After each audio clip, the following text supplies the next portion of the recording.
And Saquon said something yesterday about the Eagles being a top 5 team of all time. So we've been talking about that a lot. But I want to change the focus a little bit. If the 2024 Eagles were, in fact, top 5 of all time, even if they weren't, what does it matter? They won the Super Bowl. And now we look forward to, well, how can they do it again? And they don't even have to be as dominant as that 2024 team was to still win a damn Super Bowl. They don't have to win 18 games. You just need to win your last one in the playoffs. But something that was kind of the topic all season long, and whether it was fair or not, we kept talking about this offense, right? Was there a problem with the passing game?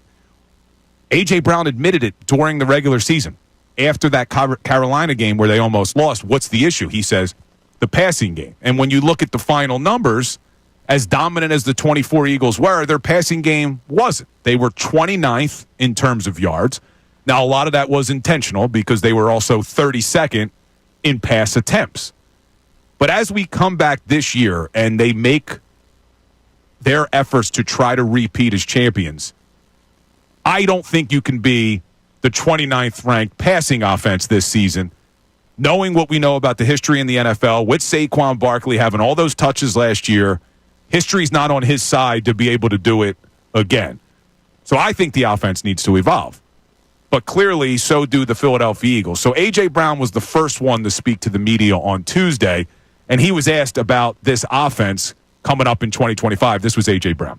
I can't predict how the offense will look next year, but I do know we have to evolve as a team, evolve as an offense, and I think that's a question for KP, honestly. And for me, my job is just to focus on whenever I get those opportunities, just make the most of them. And that's pretty much, that's my box. That's the box I'm going to stay in. So A.J., I think, is starting to learn the Philly media, right? He tries not to say anything that's going to blow up anymore.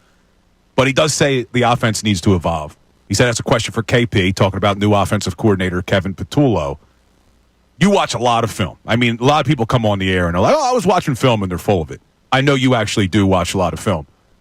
How can this offense evolve in 2025 with very similar personnel? Well, it sounds simplistic, Bill, but the passing game. I would like to see more advanced route concepts, some more razzle-dazzle, meaning some more, eye candy, be a little bit more deceptive, and you want to see that pre-snap motion. You see it occasionally, but you don't see it nearly enough for what I was expecting to see with Kellen Moore. And Kevin Patullo was the pass game coordinator for a number of years here in Philadelphia, so I'm curious to see if that passing game does, in fact, evolve with him at the helm, and I think it will, because it never became a topic of conversation because they were so dominant with Saquon Barkley, but Saquon Barkley's not going to run for 2,000 yards again. So this is where the passing you have to have more of a balanced attack, and I think they're going to.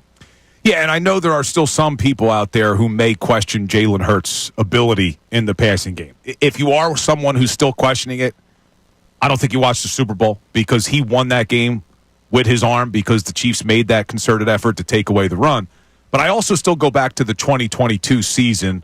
Shane Steichen was obviously the offensive coordinator, but that year they were 23rd in passing attempts. 23rd. So they weren't throwing the ball a lot. They finished top 10 in terms of passing yards. They were number 9. So I don't think you need to completely revamp your offense and go pass heavy to still be effective. You saw it. 23rd in passing attempts back in 22, but being a top 10 passing yards offense, that to me kind of the sweet spot for this team. I don't want them to be 32nd in passing attempts like they were this season, because I don't want to put that much on Saquon Barkley again because of injury risk and all that. But that's kind of the healthy balance right there. Is, yes, I still would like them to be a run-heavy team, still take advantage of Saquon. I know you really like Will Shipley. Hopefully he's going to take a step forward. RB2. They brought in A.J. Dillon. Now, you're not as high on A.J. Dillon as some. No, I'm not. Anytime you have a player who missed a year, especially with a neck injury, you have to be a little bit cautious as to putting his name in pen on the 53-man roster. You have to wait and see how he performs. And his skill set's kind of redundant to Saquon. And what I mean by that is he's more of a between-the-tackles runner, and Will Shipley is a better change-up runner. He's an explosive, dynamic player who can catch the football a little bit. My understanding is the Eagles were really happy with his development behind the scenes. And to kind of piggyback off of what you were saying as well, remember back to 2022, the Eagles took a lot more deep shots. They did. And the offense last year, to me, when they did go to the air, was very compressed. It didn't feel like the whole field was available. And I think that's another area that they can look to improve upon this year with Kevin Patullo. And again, they're going to have to strike that happy balance, though, because you want to go for those explosive plays in the passing game, but you don't want to turn the ball over. And that was, when we look at the 24 Eagles, the 2-2 start, a lot of the issues were turnovers. With Jalen turning the ball over early, he got safer with the football. They started leaning heavily on the run after the bye, and the rest is history. But Jalen was also asked on Tuesday, well, what's the offense going to look like? Another offensive coordinator now. Kellen leaves. Kevin Patullo comes in. You heard A.J. Brown use the word evolve. Listen to Jalen Hurts. There's some nuances that are different, I know in the past I gave a number, on that matter, but things evolve and things change as time goes on. And so we're just really bought into that. That's an important thing. I think that's something that I've learned as well, is you have to be able to evolve as time goes on. And so given, Coach Kevin Patullo and his new role now, and him being the one in charge of offensive leadership, you get new pieces and new ideas that come from everyone. So Coach Scott, another new quarterback coach who's been great thus far, and Coach Parks Frazier,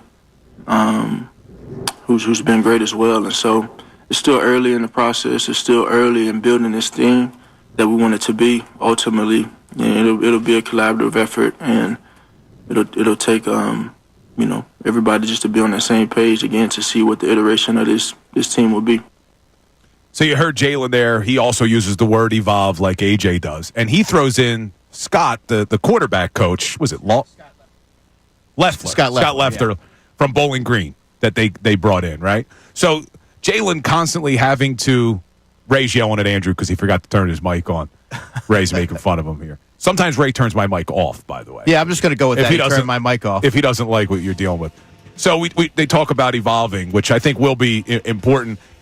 What do you think about the QB coach? Everything I've heard, he's a film junkie, and he's somebody who gets the most out of the players that he's coaching, and I can't wait to see what he's able to do, especially with Kyle McCord, the rookie, who he offered him a scholarship in 8th grade. Yeah, you like Kyle McCord. Hopefully we never see him. Yeah, but I think eventually he can be the long-term number 2. But with Kevin Patullo, real quick, listen to these stats. If people are worried this is suddenly going to turn into a pass-happy offense, he was the passing game coordinator for 4 seasons, 21, 22, 23, and 24. They were 32nd in pass attempts, 23rd in pass attempts, 21st in passing attempts, 32nd in passing attempts when he was your passing game coordinator. So I'm not expecting them to just suddenly revamp everything and go pass heavy. But like you just heard AJ and Jalen say, just got to evolve it a little bit, put some wrinkles. You heard Jalen say, decode, detect, correct. That's the new T-shirt, probably. That one, and what was the other one he said? The new iteration, Ray? Was that the one? Iteration was the word he used 25 times. Yeah, new iteration. New iteration. Look, we'll get back to the Eagles conversation, but I do want to take a little bit of a detour because our Fightin' Phils are on fire. And they just finished up their first 50 games, so we'll take a look back at how this season has gone through the first 50. But I'm also going to tell you why I am not getting too carried away after they just swept the worst team we have seen in Major League Baseball since 1895. We'll talk about the Fightin' Phils coming up next. Fanatic Sports Update. Phillies sweep the Rockies. I'm Ray Dunn with this Fanatic Sports Update. The Phillies beat the Rockies 2-0 yesterday. Ranger Suarez went 6 2/3, striking out 6 and not allowing a run. The win completes a 4-game sweep of the Rockies, giving the Phillies a 7-game season sweep of Colorado. The Phillies have won 7 games against the Rockies. The Rockies have won 8 games total this season, 8-42 through their first 50 games of the season. Some brutal baseball out there in Colorado. For the Phillies, it's 7 straight wins as they now make their way to Sacramento to face a slumping A's team. Zach Wheeler gets the ball 10:05 first pitch against the A's tonight. OTAs for the Birds start on Tuesday, so plenty of conversation to come out of the continuing offseason for your Super Bowl champions. And in the postseason in the NBA last night, the Oklahoma City Thunder go up 2-0. Now it's Pacers and Knicks tonight in Game 2. We'll have that live for you right here on 97.5 The Fanatic. This update is brought to you by WhatsApp. On WhatsApp, your personal messages stay private because your personal messages are yours. No one else can see or hear them, not even WhatsApp. WhatsApp, message privately with everyone. I'm Ray Dunn, your home for NBA playoff action, 97.5 The Fanatic and 97.thefanatic.com. Hey everybody, it's Bill Colarulo. Thanks for watching. We appreciate it. Make sure you like and subscribe to our channel so you can engage during the show and you're not going to want to miss all the content that we post. It's not only the live videos, it's videos after the fact. It's our shorts. It's all the content you want as a Philadelphia sports fan. Looking forward to connecting.